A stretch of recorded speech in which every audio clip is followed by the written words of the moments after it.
Good evening, everyone. For tonight, Mr. Arazas, Miss Aberica, and myself will discuss negligence, kinds of negligence, test, proof, and presumption, as well as res absolutor, rest, calculation, and circumstances. Our report for tonight will be divided into three parts with insertion of icebreaker for engagement. For the first part, I will discuss negligence from its definition, kinds, and distinction. So, welcome to part 1 discussion of negligence. Before we start, let's have a short video presentation. We'll say Perry is crossing the street, and just then, Dudley comes riding by on his bicycle into the intersection too fast, and there's an accident, and Perry gets hurt. In everyday conversation, we would say that Dudley was careless, and that his carelessness caused the accident. But if the parties go to court, we would say that this is a case about negligence. The defendant is being sued for being negligent. So, what is negligence? Negligence is the failure to foresee impending injury or thoughtlessness or even failure to use ordinary care. There are three kinds of negligence. First, we have Coppa Aquiliana or quasi-delic. Second, we have Coppa Contractual. Third, we have Coppa Criminal or delic. Let's start off with the discussion of Coppa Aquiliana. Coppa Aquiliana or quasi-delectus or quasi-delic actually derived from the Roman law source of obligation known as Lex Aquilia. Coppa Aquiliana is governed by Article 2176 of the Civil Code. And here are the requisites for a quasi-delictual action. First, it is an act or omission constituting fault or negligence. Second, it is the damage caused by the said act or omission. Third, according to one of the cited cases, Taylor versus Manila Electric Company, we also have the causal relation between the damage and act or omission. On top of these three, it is worthy to note that the Supreme Court added a fourth requisite in some cases, that is the absence of contractual relation between the plaintiff and the defendant. Hence, it is no longer being cited because it is now a well-settled rule that an action based on quasi-delic can be maintained even if there is an existing contractual relation between the parties.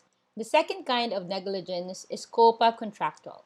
It is governed by Civil Code provisions on obligations and contracts, particularly Articles 1170 to 1174, who in the performance of the obligation are guilty of fraud, negligence, or delay are liable for damages. On top of Article 1170 to 1174, Coppa Contractual is also governed by Article 2178, wherein it actually covers Articles 1172 to 1174. The third kind of negligence is criminal negligence or delict. It is governed by Article 365 of the Revised Penal Code. Cited in the case of Cruz versus Court of Appeals, there are elements of the crime defined under Article 365 of the Revised Penal Code.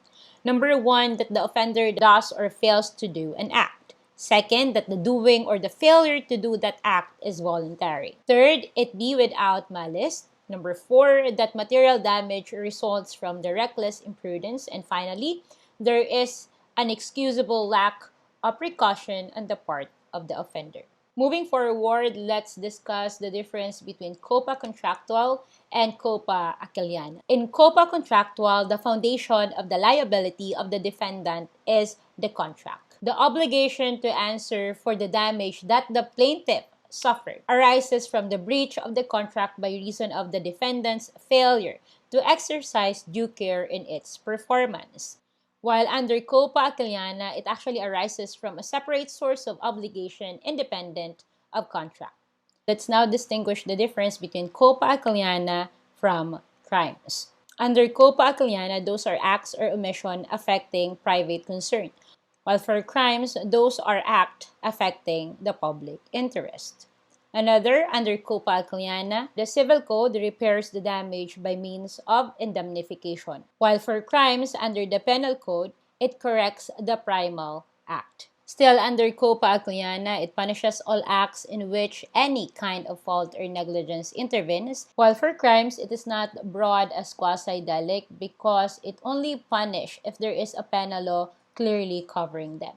And finally, in terms of liability under Coppa Acaliana, the liability of the employer of the actor-employee is direct and primary, while in crimes, it is subsidiary. This distinction between Coppa Acaliana and crimes is cited in the case of Diana and Diana versus Batangas Transportation Corporation. So that is the end of part 1. Part 2, with regard to test, proof, and presumption of negligence, as well as res ipsa loquitur, it will be presented by Mr. Pipito Arazas. Thank you.